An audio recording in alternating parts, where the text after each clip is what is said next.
Halo, selamat datang di Alur Cerita Film di Cinema. Terima kasih sudah klik video ini and enjoy. Di awal episode 15 memperlihatkan Hyunwoo yang sedang membaca buku catatan yang diberikan oleh Hae-in. Sedangkan Hae-in terus mengingat nama baik Hyunwoo sebelum operasi dimulai.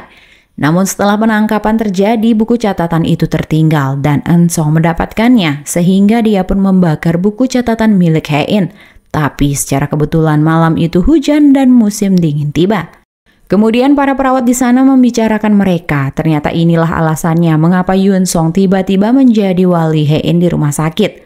Jadi Yoon-sung mengaku sebagai tunangan Hae-in dan menyumbangkan banyak uang untuk yayasan. Sehingga direktur mereka meminta agar semua tutup mulut atau mereka akan dituntut. Sehingga selama di Jerman, Eun-sung lah yang merawat Hae-in dan di sanalah ia meracuni ingatan Hae-in tentang baik Hyunwoo dan keluarganya. Ia menceritakan jika Hyunwoo terus meminta Hae-in untuk merubah wasiatnya dan membuat mereka kecelakaan saat dalam perjalanan ke rumah sakit. Tak hanya itu saja, Eun-sung juga mengatakan jika Hyunwoo sering mengancamnya dan tak segan melakukan apapun saat memiliki dendam. Dia juga mengatakan saat kecelakaan itu syukurnya mereka tak ada di dalam mobil dan dia mengira Hae-in ada di dalamnya sehingga tangannya terluka karena memukul kaca jendela. Tak hanya itu, dia juga mengatakan jika Hyunwoo berselingkuh sehingga pernah membuat Hae-in ingin bunuh diri. Sedangkan di Korea, Hyunwoo kini sedang diinterogasi oleh detektif yang menangani kasusnya. Di sana mereka menemukan rambut Hyunwoo dan sebuah pisau yang terdapat sidik jari Hyunwoo. Tentu saja Hyunwoo yang seorang pengacara pun mengerti akan hal tersebut. Dia mengatakan pasti ada seseorang yang meletakkannya di sana. Jika dia pelakunya, sangat tak mungkin dirinya akan meninggalkan barang bukti di TKP. Tapi tetap saja ya, sang detektif tak mempercayainya dan meminta Hyunwoo serta pengacaranya membuktikannya di pengadilan. Singkat cerita, 1 bulan pun berlalu. Hae-in dan Eun-sung akhirnya kembali ke Korea. Mereka pun bertemu dengan keluarga Hong. Akan tetapi karena ulah Yoon-sung, Hae-in pun berpikir jika hubungannya dengan keluarga tidaklah baik-baik saja. Bibi Bomja berusaha untuk menjelaskan pada Hae-in, tapi tetap saja Hae-in tak percaya karena Yoon-sung sudah menceritakan hal yang palsu pada Hae-in tentang keluarganya. 가족 믿지 마. Dalam perjalanan, Hae-in meminta untuk tetap tinggal di rumah saja walaupun Yoon-sung sudah menyiapkan tempat tinggal yang berbeda. Ia mengatakan hanya ingin menjalani kehidupan seperti biasa dan memulihkan ingatannya. Yoon-sung kemudian kembali menjelek-jelekan orang tua Hae-in, di mana mereka pasti akan mempersulit posisi Hae-in saat ini. Mendengar itu, Hae-in mengucapkan terima kasihnya atas kepedulian Eun-sung selama ini. Tapi Yoon-sung mengatakan jika Hae-in harus menepati janjinya, yaitu mereka akan menikah setelah Hae-in melakukan operasi. Sesampainya di rumah, Yoon-sung lalu menanyakan kecelakaan yang menimpa Hae-in di Jerman pada ibunya, dan Mo Sul-hee mengakui jika dia adalah dalangnya. Karena tak terima, Yoon-sung pun berbalik mengancam sang ibu. Dia memberitahu jika lukisan itu memiliki kamera pengawas, dan di sana sudah terekam jika ibunya lah yang membuat ketua Hong lumpuh. Jika Mo Sul-hee berani mencelakai Hae-in, dia tak akan segan memenjarakan sang ibu seperti apa yang dia lakukan pada Hyunwoo. 어디 한번 없애보시던가. Kini orang tua Hae-in sangat khawatir jika Yoon-sung akan menikahi anaknya. Tapi ayahnya percaya jika Hae-in tak akan melakukannya. Karena ternyata Tuan Bomjon sudah mengirim mata-mata ke Jerman. Buat teman-teman yang udah pernah nonton dramanya Kim Soo-hyun My Love from Another Star pasti tahu ya siapa trio kwek-kwek ini dan berperan apa mereka di sana. Kali ini mereka menjadi cameo di drama ini dan ceritanya mereka lah detektif yang disewa oleh Tuan Bomjon untuk mengikuti Hae-in selama di Jerman. Sementara itu, Hae-in mencari barang-barang untuk melatih ingatannya dan saat ke kamar Hyunwoo, dia pun melihat MP3 pink itu. Setelah mendengar musiknya, Hae-in pun penasaran dengan sosok Hyunwoo. 어떤 놈이야 대체? Sehingga keesokan harinya, ia pun mengunjungi Hyunwoo di penjara. Hae-in merasa dirinya yang dulu sangatlah bodoh karena tak bisa menilai karakter seseorang dengan baik. Tapi ketika Hyunwoo keluar, Hae-in pun terdiam melihatnya. Hyunwoo pun mengutarakan kecemasan dan kerinduannya pada Hae-in, tapi di sana Hae-in mengatakan jika dirinya sudah mengetahui semua niat busuk Hyunwoo padanya, diselingkuhi, diceraikan, dan semuanya dia sudah mengetahui dari Yoon-sung dan fakta-fakta berita yang ada di media sosial. Namun ia sudah menduga semua ini akan terjadi. Dia pun meminta Hae-in untuk tak mempercayai Yoon-sung. Tapi tetap saja Hae-in meyakini dan mempercayai apa yang dia lihat. Akan tetapi Hyunwoo yakin kalau sebenarnya Hae-in meragukan apa yang dia lihat sehingga ia memutuskan untuk menemui Hyunwoo saat ini. Sesampainya di rumah, Yoon-sung sudah menunggunya dan menanyakan kemana Hae-in seharian ini. Yoon Song masih saja beralasan jika ia tak ingin Hae-in kenapa-napa dan sangat khawatir padanya. Agar mengetahui kemana Hae-in pergi, akhirnya ia pun memasang alat pelacak di mobil Hae-in agar bisa terus mengawasinya. Keesokan harinya Hae-in kembali bekerja. Ia kemudian bertemu dengan seseorang yang pernah ia tolong. Ajusi itu pun mengucapkan terima kasihnya atas kebaikan Hae-in saat itu dan mengatakan jika dia sangat lega mengetahui Hae-in baik-baik saja. Dia pun bertanya pada sekretaris barunya apakah ia benar-benar melakukan itu semua. Tapi tentu saja sekretaris Hae-in saat ini tak mengetahui hal itu. Karena penasaran akhirnya Hae-in memanggil sekretaris Na. Tak lama di sana Kim Min-ji yaitu karyawan yang pernah dia tolong pun juga datang mengungkapkan rasa senangnya karena Hae-in baik-baik saja. Hae-in kemudian bertanya pada sekretaris Na, orang seperti apakah dirinya dulu sehingga ia menemukan orang-orang yang mengucapkan terima kasih padanya dan sangat mengkhawatirkannya. 아니 나 진짜 궁금해서 그래요. 어떻게 왜? 어쩐지 그랬을 것 같았어. Karena merasa sekretaris Na banyak mengetahui tentang dirinya, Hae-in pun meminta sekretaris Na untuk kembali menjadi bawahannya. Sedangkan di penjara, Hyun-woo meminta Kim Yang untuk memeriksa bukti kejaksaan dan memperhatikan apakah ada bukti-bukti yang tidak diserahkan ke pihak kejaksaan karena itu akan menguntungkan mereka. Dan Kim Yang kini beserta teman-teman lainnya pun bergegas mencari barang bukti lainnya di TKP. Sedangkan Bibi Bomja dan Conan juga membantu Hyun-woo untuk mencari tahu siapa yang mengambil pisau milik Hyun-woo. Karena beberapa hari sebelum pergi ke Jerman, Hyun-woo mengatakan jika memang kehilangan pisau miliknya.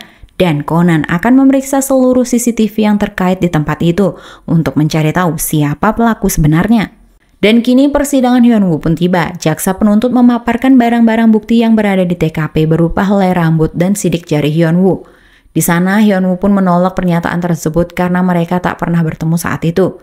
Kini giliran Kim Yang yang menjelaskan mengenai pembelaannya pada Hyun-woo. Ia menjelaskan jika seseorang telah mencuri pisau milik Hyun-woo dan menggunakannya sebagai senjata untuk membunuh broker tanah itu dan sengaja meninggalkan barang buktinya di TKP. Tentu mereka memberi pembelaan beserta barang bukti berupa rekaman CCTV. Karena Hyun-woo adalah seorang pengacara yang pintar dan hebat, tentu saja ia tahu jika pelakunya adalah pembunuh bayaran. Pasti dia akan mengirim barang bukti pada kliennya berupa foto jika dia sudah menyelesaikan tugasnya. Sehingga Conan dan Bomja meretas handphone pelaku menggunakan link yang dia kirim dan itu berhasil. Sehingga sidang pun berakhir, baik Hyun-woo dinyatakan bebas dan tidak bersalah atas pembunuhan broker tanah itu. Dan pelaku yang sesungguhnya pun berhasil ditangkap. Keesokan harinya di hari kebebasan Hyun-woo, Hae-in dan sekretaris Na menunggu di luar lapas. Hae-in pun kemudian memperhatikan Hyun-woo dari kejauhan. 우애가 아주 좋나 봐. Ketika mobil mereka pergi, Hae-in lalu meminta sekretaris Na untuk tetap mengikuti mereka hingga ke Yongduri. Di sana Hyun-woo disambut hangat oleh keluarga dan masyarakat.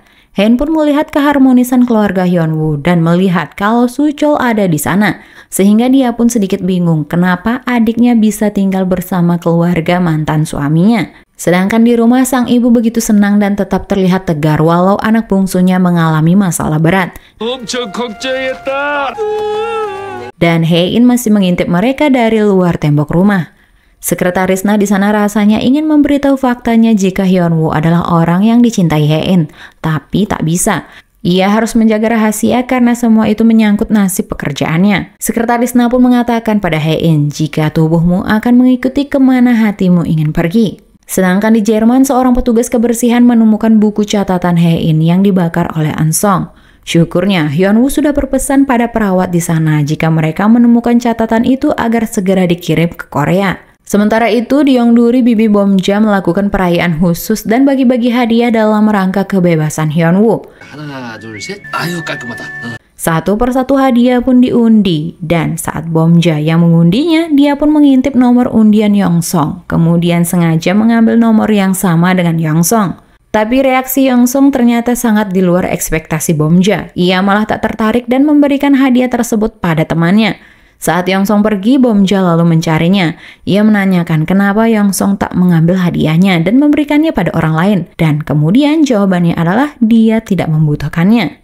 Di sana, Bomja dengan yakin lalu menyatakan perasaannya pada Yongsong. Dia mengatakan jika dirinya menyukai Yongsong. Kemudian Hyuntae datang dan meminta mic yang masih terpasang pada Bomja. Hyuntae mengatakan jika mic itu masih terhubung sehingga apa yang dikatakan oleh Bomja terdengar di speaker ruangan mereka.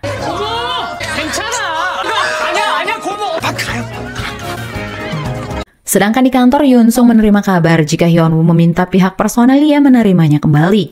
Tak hanya itu, para investor juga akan memberikan hak suara mereka mengenai pemecatan Yoon Sung sebagai ketua karena memalsukan dokumen keuangan pada investor. Di sana Yoon Sung mengira Hyun Woo lah yang membocorkan dokumen tersebut pada investor, tapi ternyata ibunya sendiri yang merencanakan semua. Ya, Mo Sul Hee mengatakan jika ia sudah siap dilantik menjadi ketua yang baru. Sedangkan Yoon Sung kini bergegas membeli saham Queens dengan dana gelapnya agar mereka tak bisa memencatnya. Kini umpan dari keluarga Hong pun termakan oleh Eun Sung, dan Hyun Woo mengatakan jika dirinya menerima USB yang berisi bukti rencana jahat Yoon Sung dan komplotannya yang melakukan penipuan sejumlah 2 triliun untuk mengambil alih Queens Group. Dan yang memberikan USB itu adalah Dahi. Dia ternyata sepakat untuk menemui Junho yang kini meminta uang yang dibawa kabur Dahi saat itu dan USB tersebut. Namun Dahi hanya memberi uangnya saja. Di sana Junho mengatakan jika Mo Sul Hee memintanya untuk menyingkirkan Dahi. Dan Suchol ternyata mengetahui pertemuan itu sehingga menyusul Dahi dengan sepeda. Ia pun memberanikan diri melawan mereka untuk melindungi istrinya. Awalnya Suchol babak belur dipukuli, tapi ia pun mengingat nasihat Hyun Tae sehingga dengan kekuatan terakhirnya Suchol berhasil memukul mereka. Hingga tak lama Hyun Tae dan Chun Sik datang. Di sana Hyun Tae pun ikut menghajar mereka, sedangkan Chun Sik lalu memanggil polisi. Keesokan harinya di kantor Queen, Hae-in melihat Hyun Woo dan menghindar. Tapi dia pun sadar kalau dia adalah direktur di sana, sehingga dia pun akan menanyakan apa alasan Hyun Woo bekerja kembali di sana. Walaupun hilang ingatan, tapi tetap ya sifat asli Hae-in ternyata tak hilang. Dia kembali ke porsi awalnya sebagai wanita yang dingin, cuek, dan gengsi. Dia pun mengira jika Hyun Woo kembali bekerja karena ingin mendekati Hae-in lagi. Dia meminta Hyun Woo untuk bekerja di tempat lain karena merasa tak nyaman dengan Hyun Woo. Di sana Hyun Woo lalu mengatakan jika sudah menduga kalau Hae-in akan bersikap seperti ini lagi padanya. Saat Hae-in akan pergi, tiba-tiba tasnya tersangkut, tapi Hae-in mengira Hyun Woo menghalanginya untuk pergi. Aduh, malunya bukan main. 이런 거 진짜 더 별로네. 놓으라고요. Keesokan harinya saat akan ke kantor, Hae-in lalu menerima email yang berisi undangan. Ya, undangan itu dari dirinya sendiri. Jadi Hae-in ternyata sudah memesan tempat tersebut. Ia pun pergi ke sana, tempat di mana Hyun Woo melamarnya dahulu. Ketika masuk ternyata sudah ada Hyun Woo yang menunggu. Dia mengatakan jika dirinya mendapat undangan dari Hae-in. Tak lama video pernikahan mereka pun diputar kembali. Di sana mereka melihat betapa bahagianya mereka saat itu. Pasangan yang saling mencintai akhirnya bersatu dalam ikatan janji suci. Perasaan mereka tersentuh ketika melihat pesan pernikahan mereka masing-masing. Kemudian para staf datang memberikan bunga pada Hyun Woo. Ia mengatakan jika Hae-in lah yang memesan tempat ini sebulan yang lalu dan memesannya 4 tahun yang lalu. Di sana Hyun Woo lalu teringat ternyata saat melamar Hae-in bukan semesta yang memihak, melainkan Hae-in yang menyewa tempatnya. Hae-in kemudian membaca pesan yang ada di dalam buket bunga tersebut. Ternyata sebulan yang lalu sebelum melakukan operasi, ia memesan tempat itu untuk mengingat kembali momen bahagianya bersama Hyun Woo. Dia pun sangat tak percaya jika dirinya yang dulu sangat mencintai Hyun Woo, yaitu suaminya yang dia kenal telah berselingkuh dan menceraikannya. Hyun Woo mengatakan jika dirinya berselingkuh maka Hae-in tak akan melakukan ini semua. Ia tak meminta Hae-in untuk mempercayai Hyun Woo sepenuhnya, namun ia juga tak ingin kalau Hae-in mempercayai Yoon Sung. Dan ingin Hae-in mencari tahu sendiri bagaimana fakta yang sesungguhnya. Lalu secara tak sengaja ia melihat tangan Hyun Woo yang terluka dan mengingat cerita Eun Sung. Untuk mencari tahu faktanya, ia pun pergi menemui Yoon Sung. Di sana Eun Sung mengajaknya minum terlebih dahulu, namun Hae-in menolak. Hae-in kemudian melihat pesan masuk yang berisikan sebuah video. Ya, video itu adalah Mo Sul Hee dengan Ketua Hong. Saat kembali, Eun Sung kemudian mengajak Hae-in untuk pindah ke Amerika dengannya dan hidup bahagia. Dia pun mulai merasa ragu pada Eun Sung. Saat akan pergi, dia melihat jika tangan Eun Sung tak terluka dan sadar Yoon Sung berbohong. Hae-in kemudian meminta nomor Hyun Woo pada sekretaris Na. Ia lalu menghubungi Hyun Woo dan mengatakan jika ada yang ingin dia bicarakan. Setelah itu, Hae-in melihat ada sebuah paket di mejanya. Ternyata itu adalah buku catatan miliknya. Ia membaca buku tersebut yang bertuliskan wasiatnya untuk Hyun Woo. Jika saja dirinya meninggal, ia ingin Hyun Woo memiliki kehidupan baru dan bahagia. Dia pun berharap bisa masuk surga agar bisa bertemu dan bersama kembali dengan Hyun Woo di kemudian hari. Ia sangat takut jika bersikap buruk lagi pada Hyun Woo dan mengabaikannya.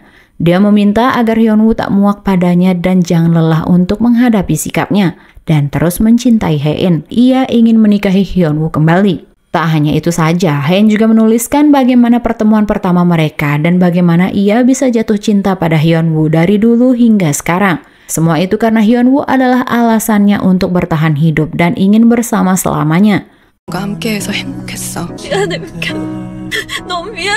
Eun-sung kemudian mendapat pemberitahuan jika Hae-in pergi dari rumah, sedangkan Hae-in dan Hyun-woo kini berusaha untuk memperbaiki keadaan mereka saat ini. Namun di sana Hae-in tiba-tiba menghilang dan Hyun-woo tertabrak. Di epilog kali ini akan memperlihatkan penjelasan detektif itu tentang kedekatan Hae-in dan Yoon-sung selama di Jerman. Ia mengatakan orang lain pasti akan menganggap Yoon-sung dan Hae-in adalah pasangan yang romantis dan sudah ditakdirkan untuk bersama. Namun mereka tak bisa menipu mata tajamnya. Hae-in selalu menolak bantuan dari Yoon-sung dan tetap kukuh bisa melakukan semuanya sendiri. Detektif itu pun memastikan kalau hubungan mereka pasti akan berakhir.